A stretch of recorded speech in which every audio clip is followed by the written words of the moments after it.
Entre 1957 et 1975, des dizaines de milliers de civils furent exécutés au Vietnam du Sud. Ils ne sont pas morts au front, ils furent éliminés dans leur propre village selon un plan calculé pour anéantir toute opposition. Le Viet Cong a transformé la peur en son arme principale. Chaque capture nocturne, chaque disparition et chaque cadavre exposé avait un but: briser la volonté des communautés jusqu'à les soumettre. La terreur s'est transformée en une forme de gouvernement invisible qui a décidé du destin de millions sans besoin de batailles ouvertes. Comment ce système de domination a-t-il été organisé? Quels mécanismes l'ont rendu possible pendant tant d'années? Et pourquoi sa mémoire reste-t-elle silencieuse dans l'histoire officielle du Vietnam? Le Vietnam avait connu des occupations étrangères pendant plus d'un millénaire. L'influence chinoise a laissé une empreinte profonde sur l'administration, l'écriture et de nombreuses pratiques culturelles. Chaque période d'indépendance était constamment menacée par la pression des empires voisins du Nord. Avec le cours du XIXe siècle, le pays est entré dans une nouvelle étape de domination, marquée par l'expansion coloniale française. La France a consolidé son contrôle après le débarquement à Da Nang en l'année 1858. En quelques décennies, le Vietnam a été incorporé comme partie de l'Indochine française avec le Cambodge et le Laos. Le système colonial a réorganisé l'économie agricole au bénéfice de la métropole. Des plantations de riz, de caoutchouc et de café ont été établies sous des schémas d'exploitation intensive, tandis que la paysannerie restait subordonnée à des élites locales associées à l'administration française. Dans les villages ruraux, la charge fiscale est devenue asphyxiante.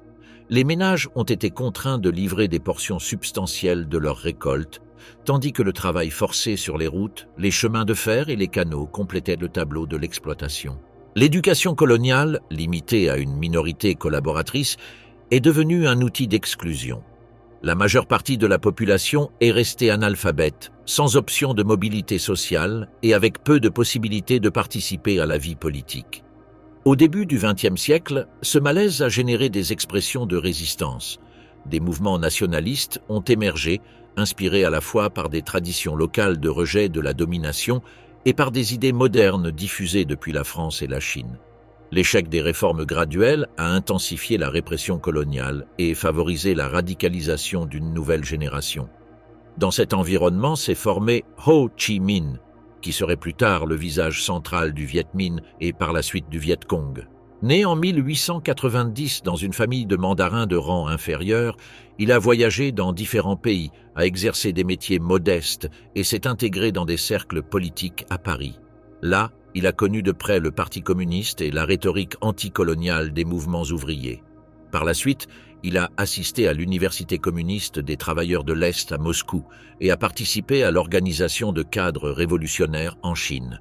Cet itinéraire a forgé une synthèse entre nationalisme vietnamien et discipline communiste d'inspiration léniniste. La Seconde Guerre mondiale a modifié le paysage. En l'année 1940, après la défaite de la France face à l'Allemagne, le Japon a occupé l'Indochine et a maintenu formellement l'administration coloniale sous le régime de Vichy. Cette coexistence a accru l'exploitation des ressources en faveur de l'effort de guerre japonais. En 1945, les réquisitions imposées ont provoqué une famine dévastatrice dans le nord du Vietnam, causant la mort de plus d'1 million de personnes. L'incapacité des autorités coloniales à répondre a généré un vide de légitimité. Cette même année, Ho Chi Minh a encouragé la création du Viet Minh, Ligue pour l'indépendance du Vietnam. Le mouvement a combiné discours nationalistes et organisation communiste.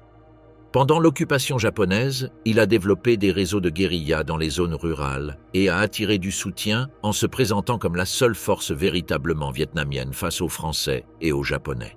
Avec la capitulation du Japon en août 1945, Ho a proclamé l'indépendance à Hanoï le 2 septembre, citant des extraits de la Déclaration d'indépendance américaine. La France n'a pas accepté de perdre l'Indochine. En conséquence, la première guerre d'Indochine a éclaté, menée entre 1946 et 1954. Pendant ces années, le Viet Minh a affronté l'armée coloniale par des embuscades, des sabotages d'infrastructures et la mobilisation paysanne. Les villages se sont transformés en nœuds de renseignement, de transport et d'approvisionnement. Après la victoire communiste en Chine en 1949, le Viet Minh a reçu un soutien logistique et une formation depuis la frontière. Bien qu'il ait été désavantagé en armement lourd, il a compensé cette faiblesse par la discipline, la connaissance du terrain et la capacité d'usure prolongée. La bataille décisive a eu lieu à Dien Bien Phu en l'année 1954. La France a cherché à forcer une confrontation directe dans une vallée fortifiée. Le général Vo Nguyen Giap a répondu par un siège prolongé. Pendant 56 jours, des dizaines de milliers de combattants ont transporté de l'artillerie lourde à travers montagnes et jungles, encerclant la garnison française. Les tranchées ont avancé jusqu'à fermer le périmètre, tandis que les approvisionnements aériens étaient de plus en plus limités. Le 7 mai, plus de 13 000 soldats français se sont rendus.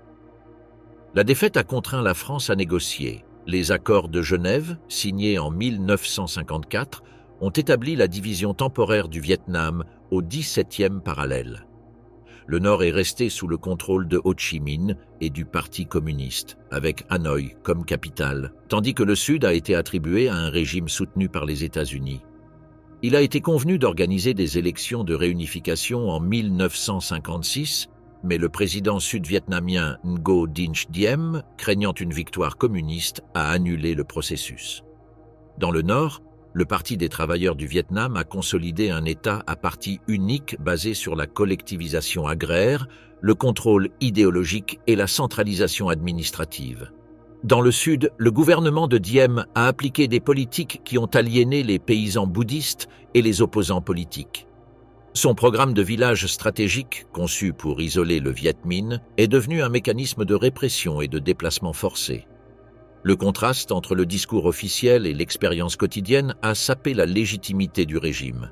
En 1960, le Front national de libération du Sud-Vietnam, connu sous le nom de Viet Cong, a été fondé.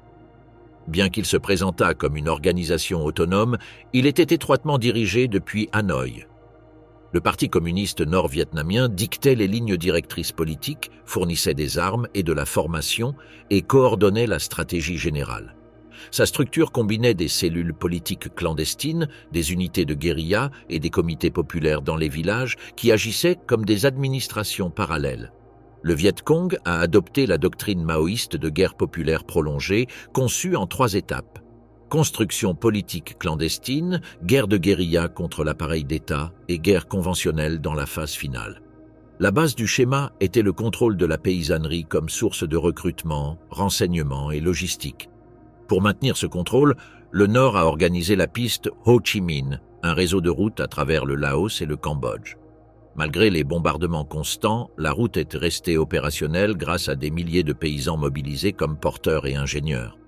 Ce corridor a assuré un flux constant de combattants, d'armes et de fournitures vers le sud, devenant un élément central de la stratégie. Le Viet Cong s'est présenté comme un mouvement de libération nationale opposé à la corruption de Saïgon et défenseur des paysans. Son fonctionnement interne, cependant, répondait au modèle d'un parti communiste clandestin avec une discipline verticale, une vigilance interne et l'élimination des dissidences. Dans les villages sous son influence, des tribunaux populaires, une redistribution des terres et des réseaux de contrôle ont été établis. L'autorité étatique a été remplacée par un pouvoir parallèle qui combinait propagande, discipline et coercition. Le concept de guerre prolongée a été adapté au contexte vietnamien. La jungle et le delta offraient un cadre idéal pour une insurrection qui se confondait avec la population civile. Dans les phases initiales, le Viet Cong n'avait pas besoin de conquérir des villes, il suffisait d'affaiblir l'autorité gouvernementale dans les zones rurales. À mesure que cette autorité s'érodait, l'appareil clandestin s'élargissait. Avec le début de la décennie de 1960, l'insurrection avait évolué en un système complexe intégrant forces militaires, renseignements et administration politique. Son discours de libération nationale restait la base propagandiste, mais en pratique se consolidait un projet de contrôle intégral sur la vie communautaire. Chaque village se transformait en cellule révolutionnaire avec ses propres mécanismes de discipline, d'endoctrinement et de punition.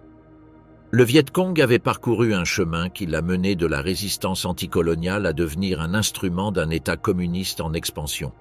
Ce qui au début s'est présenté comme une insurrection nationaliste se configurait déjà comme un appareil de domination, prêt à employer des méthodes systématiques pour neutraliser les résistances locales et assurer le contrôle social dans les zones sous son influence. En 1957, le Viet Cong a lancé une stratégie clé pour consolider sa domination politique dans les villages du sud du Vietnam. Elle fut appelée campagne de destruction de l'appareil administratif ennemi. Sa logique était simple. La présence de l'État sud-vietnamien dans les communautés rurales se manifestait à travers les enseignants, les chefs communaux, les fonctionnaires, les policiers et les leaders religieux. Si ces figures étaient éliminées, l'influence de Saigon disparaissait et le front pouvait occuper le vide. La violence n'était pas considérée comme un effet collatéral du conflit, mais comme une méthode planifiée de reconfiguration sociale. L'origine doctrinale de cette politique se trouvait dans les manuels de guerre populaire maoïstes et dans les directives du Parti des travailleurs du Vietnam, qui supervisait l'insurrection depuis Hanoï. Les documents insistaient sur la nécessité de neutraliser l'ennemi interne, défini non comme un combattant armé, mais comme tout individu capable d'exercer une autorité ou de transmettre des valeurs différentes de celles de la Révolution. Le concept d'ennemi a été élargi pour englober depuis les figures étatiques jusqu'aux leaders communautaires avec une ascendance morale ou culturelle. Dans chaque village en litige, les cellules clandestines du Viet Cong établissaient des listes noires. Les comités de sécurité recueillaient des informations grâce à des informateurs, des réunions forcées et une observation constante des activités quotidiennes. Les registres incluaient le nom complet, l'âge, la fonction, l'affiliation religieuse, le niveau d'éducation et les liens familiaux. Un enseignant pouvait être désigné pour enseigner des valeurs considérées comme bourgeoises, un moine pour diffuser des croyances cataloguées comme des superstitions, un policier pour défendre le régime de Saigon. Ce processus répondait à un système bureaucratique qui établissait qui devait être éliminé en premier et quel effet produirait sa disparition sur la communauté. L'exécution était conçue comme un acte politique. Les opérations avaient lieu la nuit. Des escouades armées entraient dans des maisons sélectionnées, capturaient la victime et la conduisaient vers un espace prédéfini, une clairière dans la jungle, une place centrale ou même la cour de la propre maison. La mort pouvait être publique ou semi-publique, devant des membres de la famille, des voisins ou tout le village.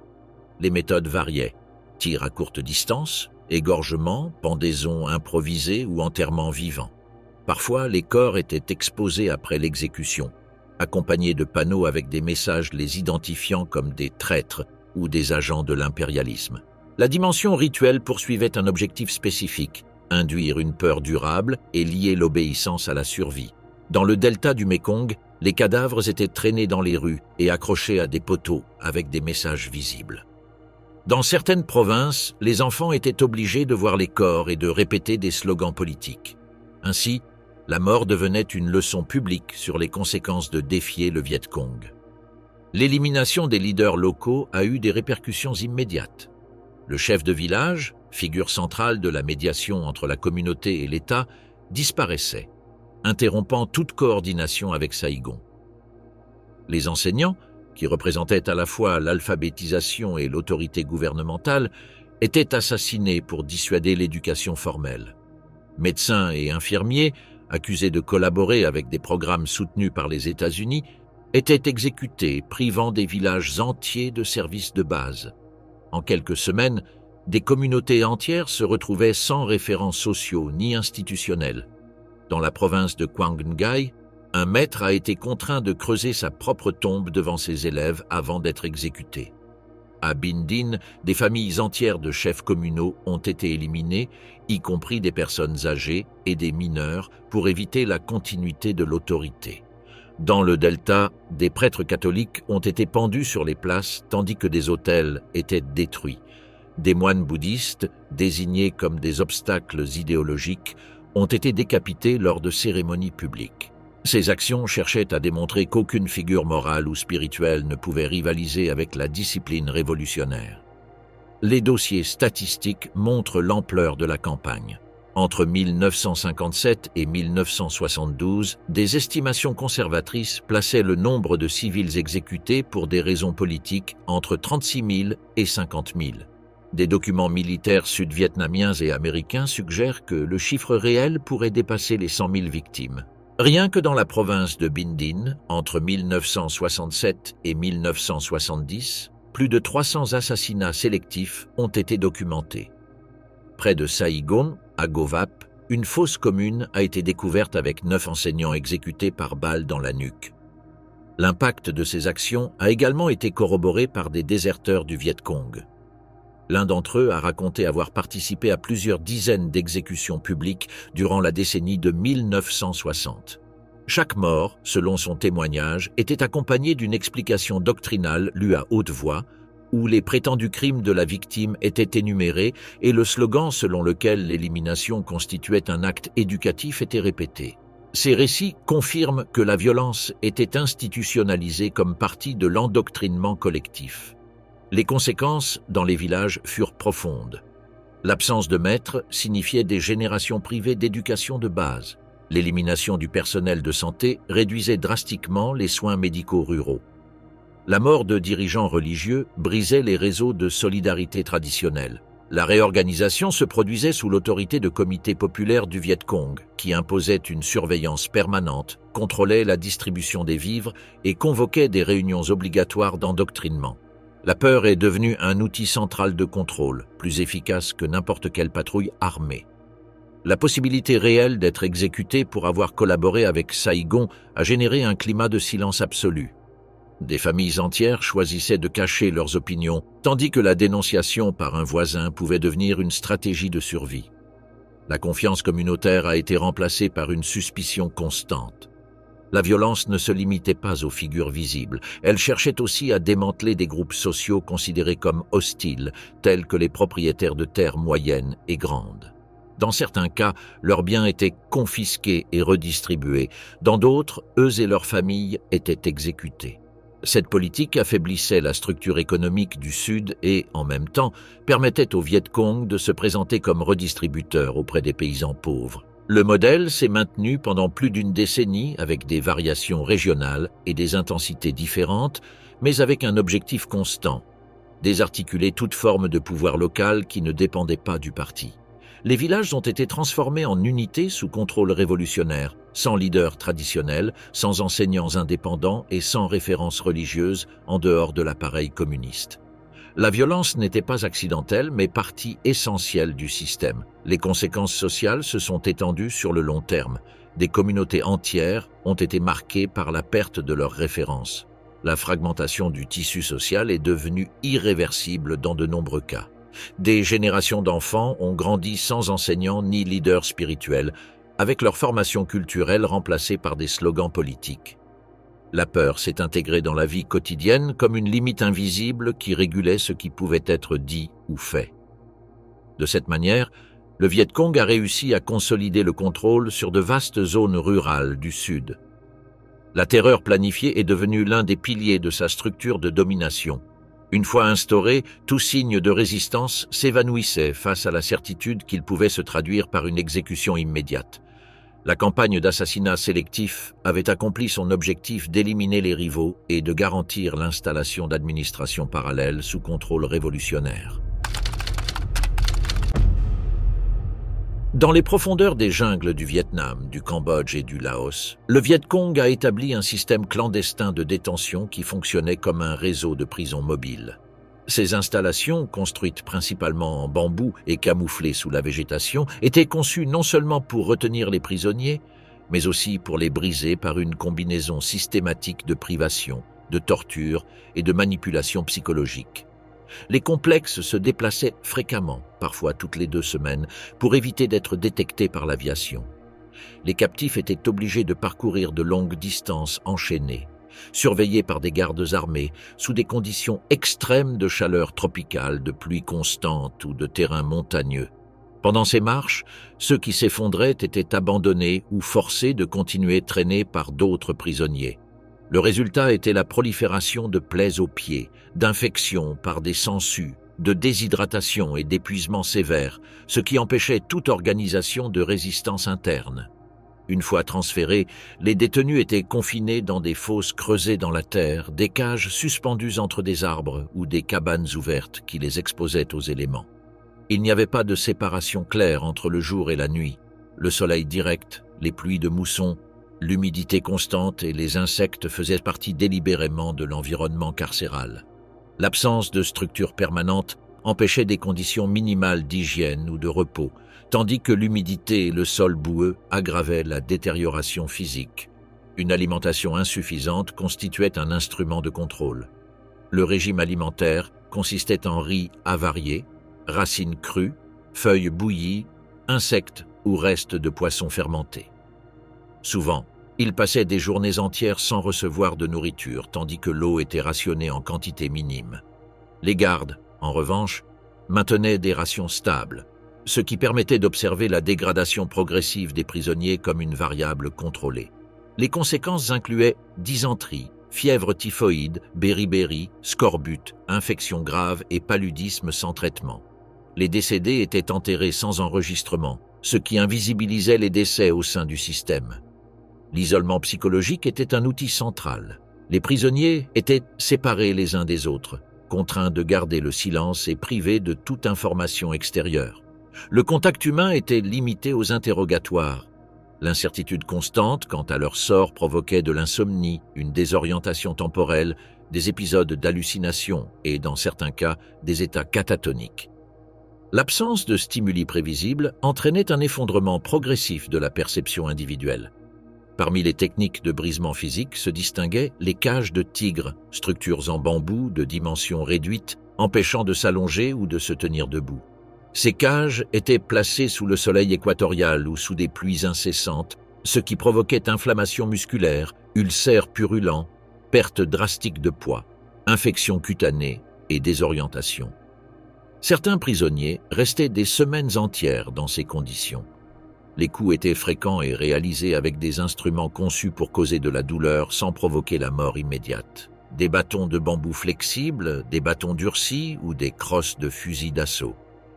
Les coups visaient les côtes, les genoux, la colonne vertébrale et les organes mous. Ces séances s'alternaient avec de courtes pauses pour prolonger la souffrance. Une autre pratique courante était la suspension des prisonniers par les poignets ou les chevilles pendant des périodes de plusieurs heures. Cette méthode provoquait des dislocations, une pression vasculaire, de fortes douleurs neurologiques et une paralysie temporaire des membres. Les captifs pouvaient à peine marcher dans les jours suivants, mais étaient contraints de le faire sous la menace de nouvelles séances. La simulation d'asphyxie consistait à verser de l'eau par la bouche et le nez, tandis que la tête était couverte d'un tissu humide, provoquant la sensation d'une asphyxie imminente. La procédure était répétée en ronde jusqu'à provoquer des convulsions ou une perte de contrôle physiologique. Une autre technique employée était les cercueils vivants, des caisses en bois si réduites qu'elles obligeaient le prisonnier à rester en position fœtale. Là, il pouvait passer d'un jour à 3 sans possibilité de bouger. Le résultat était une claustrophobie extrême, des crampes, une privation sensorielle et un effondrement psychologique. Les geôliers combinaient la violence avec des phases de manipulation émotionnelle. À certains moments, ils offraient de la nourriture supplémentaire, permettaient de brèves douches ou simulaient des gestes de cordialité. Ils profitaient de ces trêves pour promettre des libérations, des contacts avec la famille ou l'envoi de lettres qui n'arrivaient jamais à destination. Cette alternance entre maltraitance et apparente bienveillance visait à créer une dépendance émotionnelle et un affaiblissement de la volonté. Les prisonniers considérés d'intérêt militaire ou de propagande étaient soumis à des pressions supplémentaires pour signer des confessions rédigées par leurs interrogateurs. Ils étaient forcés de lire des déclarations dans lesquelles ils s'auto-incriminaient de crimes de guerre ou de collaboration politique. Parfois, ces lectures étaient filmées ou enregistrées, puis diffusées lors des émissions de Radio Hanoï ou montrées à des délégations étrangères comme preuve de repentir. Les captifs vietnamiens originaires du Sud recevaient le traitement le plus sévère. Ils étaient classés comme des traîtres idéologiques et privés de toute possibilité de rédemption. Leurs interrogatoires étaient plus violents, les conditions de détention plus dégradantes et leur décès n'était pas enregistré officiellement. Des témoignages indiquent que certains de leurs corps ont été utilisés pour tester de nouvelles techniques de torture, telles que l'exposition prolongée à des insectes charognards ou l'application de substances toxiques sur des plaies ouvertes. Le cas le plus connu dans les sources occidentales fut celui de l'officier américain James Nicholas Rowe, capturé en 1963 et retenu pendant 5 ans. Il fut enchaîné, confiné dans des cages en bambou et soumis à des interrogatoires quotidiens. La pression pour qu'il signe des déclarations contre son propre pays resta constante, sans succès. En 1968, il réussit à s'échapper après avoir attaqué un garde avec une machette et atteint une zone contrôlée par les forces alliées. Son témoignage publié par la suite fournit l'un des récits les plus détaillés sur le système clandestin du Viet Cong. D'autres prisonniers ont été utilisés dans des mises en scène de propagande. Avant de recevoir des visites de délégations internationales, ils étaient lavés, nourris et instruits pendant plusieurs jours pour simuler des conditions acceptables. Ces mises en scène faisaient partie d'une stratégie de désinformation destinée à dissimuler la réalité du système. L'appareil carcéral fonctionnait comme une guerre parallèle, livrée sans fusil ni canon, mais avec la faim, l'isolement, la manipulation et la destruction calculée de la résistance humaine. Les techniques étaient documentées dans des manuels internes et partagées avec des organisations révolutionnaires d'autres régions, étendant leur influence au-delà de l'Indochine. Les décisions concernant le sort des prisonniers étaient prises par des comités politiques qui évaluaient chaque cas selon son utilité. Certains étaient gardés comme source d'information, d'autres comme matériel de propagande, et plusieurs étaient exécutés comme punition exemplaire ou utilisés dans des pratiques expérimentales. Le massacre de Hue, survenu pendant l'offensive du Tet, a transformé l'une des villes les plus emblématiques du Vietnam en scène de purge idéologique de grande proportion. En moins d'un mois, des milliers de civils ont été exécutés de manière systématique dans ce qui constituait une opération de réingénierie sociale planifiée à l'avance par l'appareil communiste. Il ne s'agissait pas d'un excès de combat ni d'un résultat accidentel de la guerre urbaine, mais d'un processus méticuleux aux fins politiques et sociales clairement définies. Le 30 janvier 1968, les forces communistes ont lancé l'offensive du Tet, qui impliquait l'attaque coordonnée contre des dizaines de villes et localités sud-vietnamiennes pendant les célébrations du Nouvel An lunaire. La stratégie visait à déclencher un soulèvement populaire et à démontrer qu'aucune zone du Sud n'était hors de portée des insurgés, même celle sous protection directe des États-Unis. Hue, ancienne capitale impériale, ville universitaire et centre spirituel, représentait un objectif de grande valeur symbolique dont la conquête aurait un impact tant national qu'international. À l'aube du 31 janvier, des unités du Viet Cong et de l'armée régulière du Vietnam du Nord ont fait irruption dans la ville après un assaut soigneusement planifié. Ils ont capturé la citadelle impériale, les installations administratives et de vastes zones urbaines. Cependant, la prise militaire n'était que la première phase. L'objectif réel était de transformer Hue en un modèle de ville sous contrôle révolutionnaire, démontrant que le communisme pouvait s'imposer non seulement par des victoires militaires, mais aussi par une transformation politique et sociale immédiate. Pour atteindre cet objectif, il était nécessaire d'éliminer ceux qui représentaient la continuité de l'ordre précédent. Les fonctionnaires gouvernementaux, les officiers militaires, les intellectuels, les religieux, les enseignants et les entrepreneurs étaient classés comme des menaces structurelles. Leur élimination a été effectuée à partir de listes élaborées pendant des années par des cellules clandestines infiltrées dans les quartiers. Ces registres détaillaient les noms, adresses, fonctions et affiliations, ce qui permettait d'identifier précisément chaque cible. Les rafles ont commencé une fois le contrôle militaire consolidé dans les principaux secteurs. Des escadrons armés se déplaçaient de maison en maison avec des documents en main, lisaient des noms spécifiques et arrêtaient les personnes indiquées sans permettre de résistance. Dans les quartiers où vivaient des fonctionnaires et des professionnels, la majorité des adultes a disparu lors des premiers jours. Les méthodes d'exécution variaient selon la position symbolique des victimes. Les figures publiques étaient exécutées par balles dans la nuque et leurs corps apparaissaient attachés et avec des signes de mort planifiés. D'autres détenus étaient transférés à la périphérie et éliminés dans des fosses communes creusées dans des champs, des cimetières ou aux abords du fleuve Parfin. Certains furent enterrés vivants après avoir creusé leur propre tombe, pratique destinée à intensifier la terreur collective.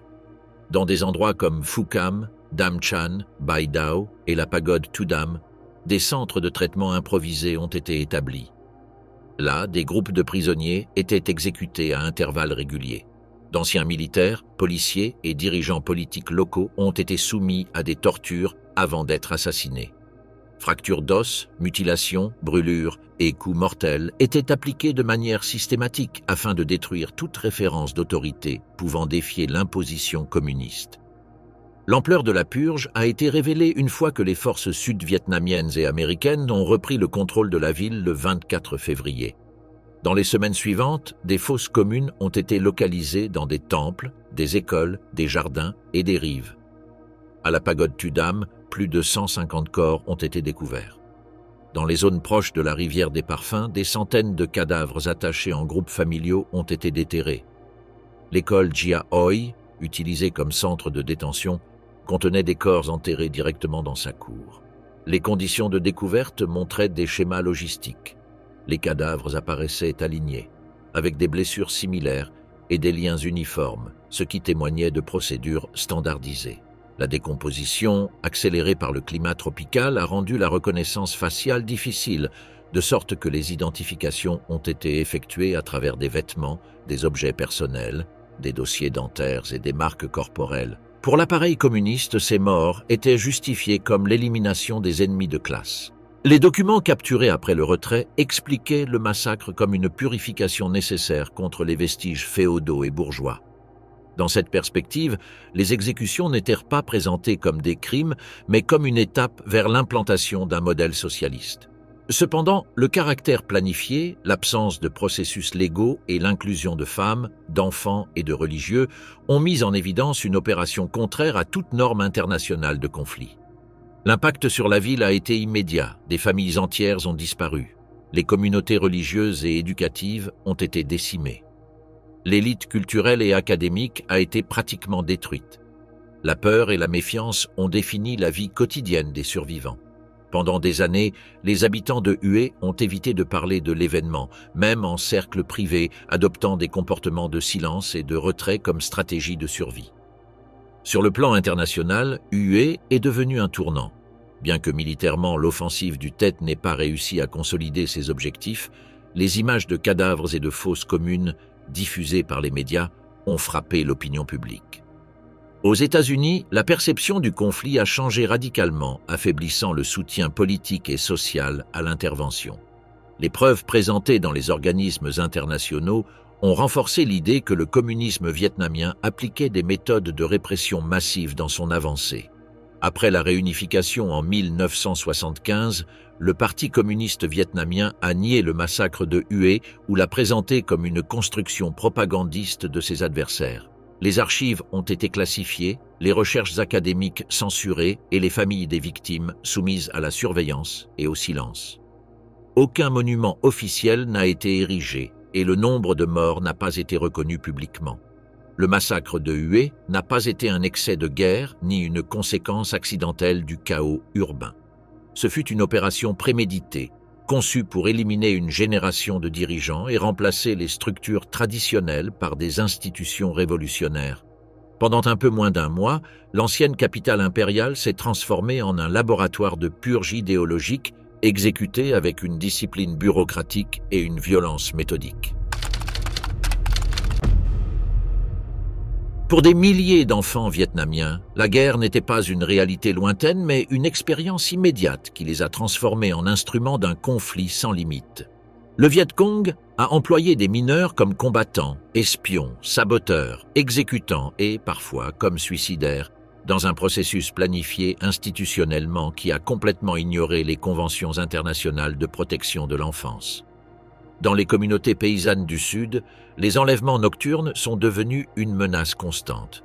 Des unités spécialisées effectuaient des incursions contre des habitations préalablement sélectionnées.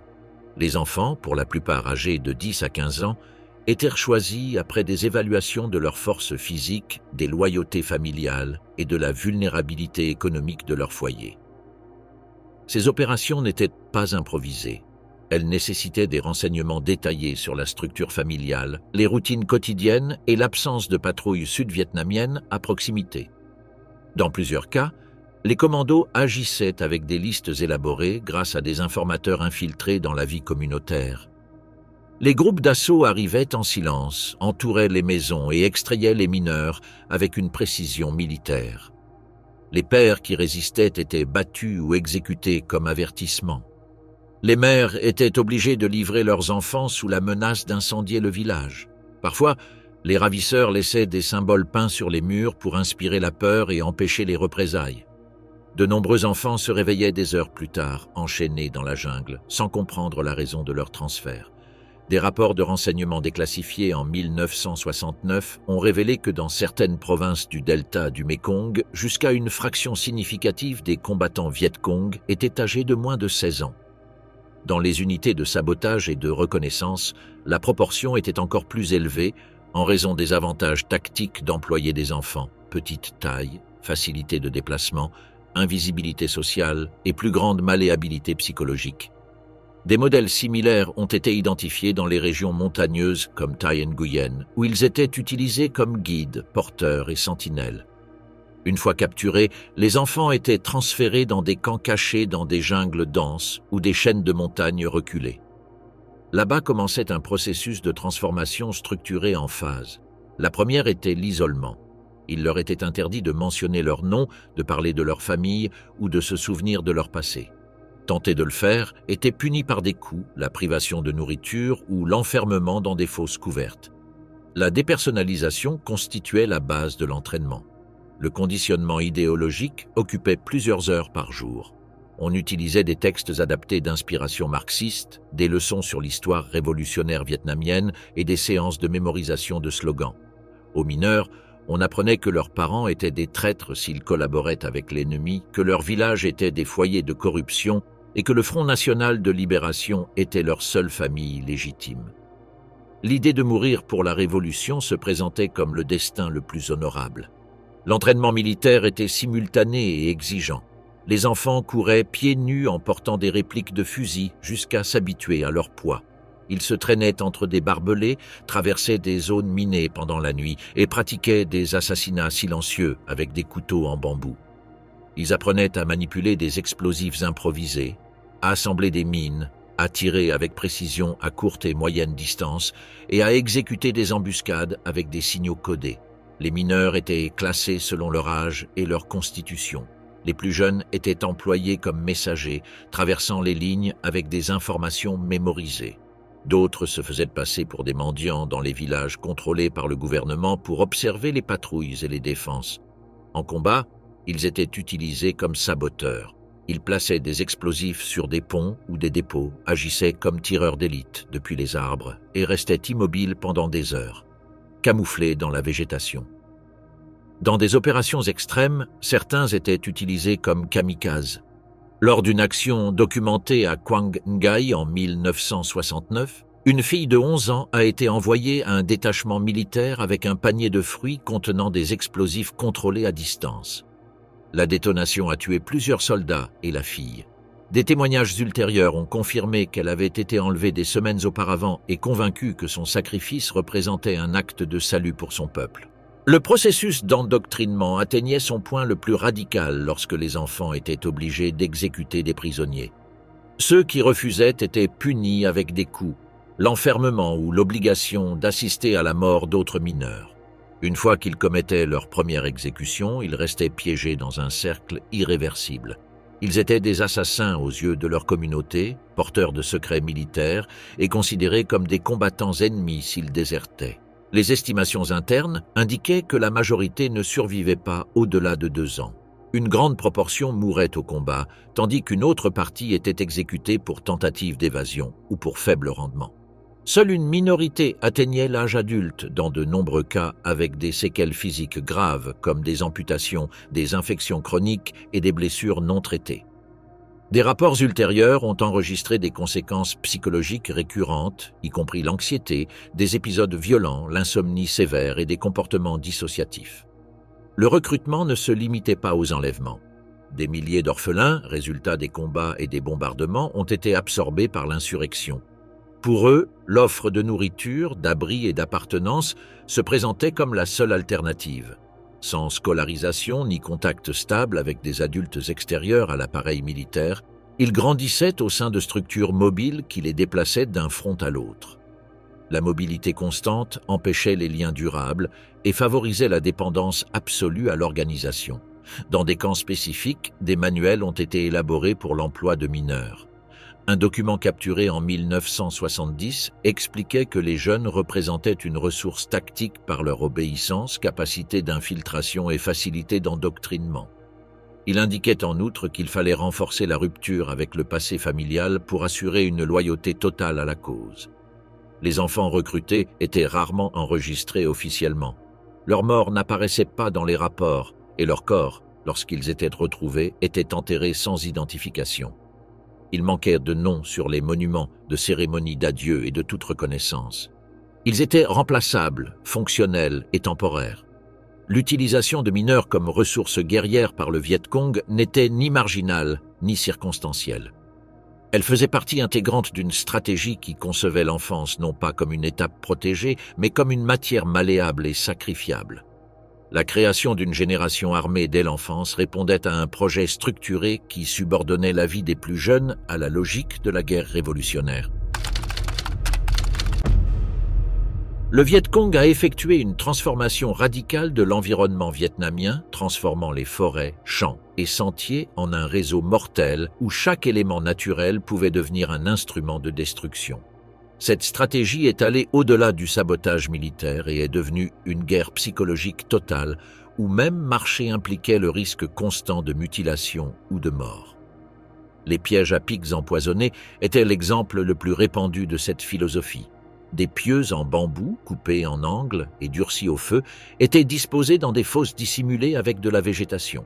Pour augmenter leur efficacité, ils étaient imprégnés de substances contaminantes, excréments, sang en décomposition, extraits végétaux ou produits chimiques volés. De cette manière, même des blessures superficielles devenaient des infections mortelles. Le but principal n'était pas la mort immédiate, mais de rendre le soldat incapable, obligeant à des évacuations coûteuses et transmettant un message de terreur collective. Un combattant blessé au pied par un pieu empoisonné se transformait en avertissement silencieux pour toute son unité. Ces pièges étaient placés à des points stratégiques tels que les goulets d'étranglement, les sources d'eau et les routes d'évacuation. Certains étaient délibérément laissés visibles pour induire l'anxiété, tandis que d'autres restaient cachés pour préserver l'effet de surprise. Des rapports de 1968 ont indiqué que dans certaines unités américaines, environ 1/10 des pertes étaient causées par des pièges de type Punji et non par des tirs ennemis directs. Les mines improvisées représentaient une autre ressource habituelle. Fabriquées à partir de munitions non explosées ou de matériaux recyclés, elles étaient camouflées dans des boîtes de conserve, des jouets, des outils agricoles ou même des cadavres d'animaux. L'une des variantes les plus courantes consistait à dissimuler une grenade sans goupille dans un conteneur relié à un câble. Lorsqu'elle était activée, l'explosion se produisait au niveau du torse, maximisant ainsi les dommages. Dans la province de Quang Tri, un bataillon de Marines a perdu plus de 20 hommes en une seule journée à cause d'une chaîne de pièges reliée sur plusieurs kilomètres, ce qui démontrait la sophistication technique et la capacité de coordination de l'insurrection. À la différence des armées conventionnelles, le Viet Cong privilégiait les blessures incapacitantes plutôt que l'élimination directe.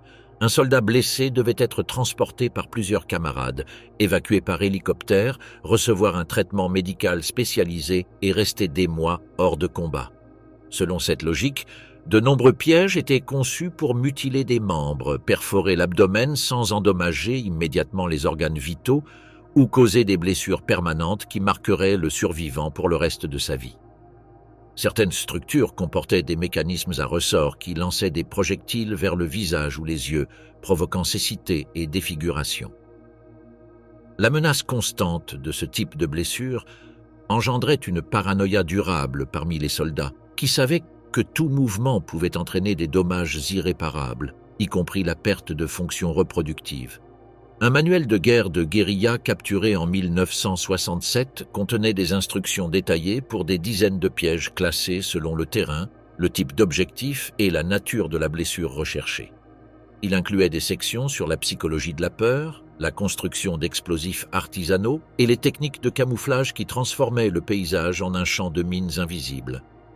Les témoignages de soldats blessés illustrent les effets de ce système. Un combattant américain, atteint en 1969, a raconté comment sa jambe a été traversée par un pieu imprégné d'excréments et de poison végétal dans un silence absolu. Un médecin militaire a décrit en 1970 l'explosion d'une mine camouflée dans un faux melon qui a laissé un soldat sans visage reconnaissable. Dans les deux cas, l'impact psychologique de se confronter à un ennemi invisible s'est avéré aussi dévastateur que la blessure physique. Le Viet Cong n'a pas limité son utilisation du paysage aux pièges et aux explosifs. Il employait également des civils comme éléments actifs de son arsenal. Dans les villages sous contrôle insurgé, les enfants, les femmes et les vieillards étaient obligés de se placer devant les positions défensives pour servir de boucliers humains. Cette tactique exploitait la contrainte des forces américaines et sud-vietnamiennes formées pour éviter les pertes civiles. Dans les embuscades, les paysans non armés étaient repoussés vers les lignes ennemies, tandis que les tireurs d'élite tiraient depuis des positions cachées. Dans certaines opérations, des populations entières étaient enchaînées et forcées à marcher devant des véhicules blindés, anticipant d'éventuelles embuscades. Ceux qui tentaient de s'échapper étaient exécutés sur le champ en guise d'avertissement. Une autre pratique consistait à utiliser des villageois comme détecteurs humains de mines. On les obligeait à marcher en file par des sentiers suspects pour dégager le terrain. Ces actions ne réduisaient pas seulement le risque pour les combattants, mais inspiraient également la terreur dans les communautés voisines, qui comprenaient qu'elles pouvaient être utilisées de la même manière à tout moment. Les affrontements planifiés se transformaient en représentation théâtrale de la terreur. Une explosion initiale servait de signal pour le début de l'attaque, suivie par des décharges simultanées depuis des positions préparées. Les soldats qui cherchaient une couverture déclenchaient de nouveaux pièges dissimulés dans des buissons, des troncs ou des rochers. En quelques secondes, une patrouille organisée pouvait se transformer en un groupe chaotique de blessés, incapables de répondre au feu ennemi. L'impossibilité de contre-attaquer un adversaire invisible générait un sentiment d'impuissance qui érodait le moral au-delà de ce qu'une défaite conventionnelle pouvait accomplir. Les effets psychologiques de ce système furent durables. Beaucoup de soldats développèrent une méfiance permanente envers le terrain, une peur pathologique d'avancer et une perte de cohésion qui ne pouvait être résolue qu'avec de longues périodes de repos ou avec le remplacement complet des unités. Le Viet Cong a ainsi démontré qu'une force inférieure en armement pouvait neutraliser des avantages technologiques par la manipulation de l'environnement et le sacrifice tant des combattants que des civils. La conversion du paysage en un écosystème de mort constitua une innovation tactique de grande envergure. Par la suite, des mouvements insurgés dans d'autres régions adoptèrent des méthodes similaires, pièges camouflés, utilisation de boucliers humains et emploi forcé de civils comme ressources tactiques. L'expérience vietnamienne montra que le terrain transformé avec créativité et cruauté calculée pouvait devenir une arme aussi puissante que n'importe quel arsenal moderne. Après la réunification du Vietnam en 1975, le Viet Cong a atteint non seulement la victoire militaire, mais aussi la domination stratégique de la mémoire historique. Alors qu'abondent les témoignages et archives internationaux qui documentent ces méthodes, dans le pays, le Front national de libération a été consacré comme symbole immaculé de résistance héroïque. Le Parti communiste a construit un récit hégémonique qui glorifie le Viet Cong comme l'incarnation du paysan héroïque et la force libératrice contre l'impérialisme. La mythologie officielle présente ces guérilleros comme des combattants d'une pureté morale absolue, dont les méthodes auraient toujours été justifiées par la cause anticoloniale. Dans les musées de Hanoï et de Ho Chi Minh Ville, les expositions ne montrent que des scènes idéalisées, des guérilleros aidant des villageois, distribuant des aliments ou enseignant à lire. Il n'existe aucune référence aux purges, exécutions, recrutement d'enfants, fosses communes à huer ou prisons clandestines. La représentation de l'insurrection se limite à une iconographie héroïque qui cache tout aspect de coercition, de violence politique ou de répression interne. Le système éducatif reproduit cette vision. Les manuels présentent le Viet Cong comme un élément central de la libération nationale, sans questionnement. Les textes soutiennent que leurs actions étaient nécessaires et moralement supérieures, tandis que les victimes sud-vietnamiennes sont décrites comme des collaborateurs ou simplement effacées du récit. Des professeurs interviewés en privé ont reconnu recevoir des instructions explicites pour éviter les débats critiques. Face à des questions embarrassantes, il est répondu qu'il s'agit de rumeurs, de propagande ennemie ou d'invention d'éléments réactionnaires. Le contrôle de l'information est assuré par la censure de la presse et d'Internet. Les enquêtes journalistiques sur des épisodes controversés ont été bloquées et ceux qui ont insisté ont fait face à la perte de licence ou à l'exil forcé. Les universitaires critiques ont vu leurs projets annulés, l'accès aux archives refusé et, dans certains cas, ils ont été licenciés sous l'accusation d'activités anti-étatiques. Sur le réseau, les recherches de termes sensibles tels que « massacre de Hue » ou « enfants soldats au Vietnam » sont filtrés, éliminant les résultats critiques. Les utilisateurs qui partagent des témoignages de victimes reçoivent des avertissements ou font l'objet d'une enquête policière. Le musée des vestiges de la guerre illustre clairement ce récit sélectif. Ces salles documentent en détail les atrocités américaines, comme le massacre de My Lai, l'utilisation de napalm ou l'agent orange. Des tortures commises dans des prisons sud-vietnamiennes y sont également exposées.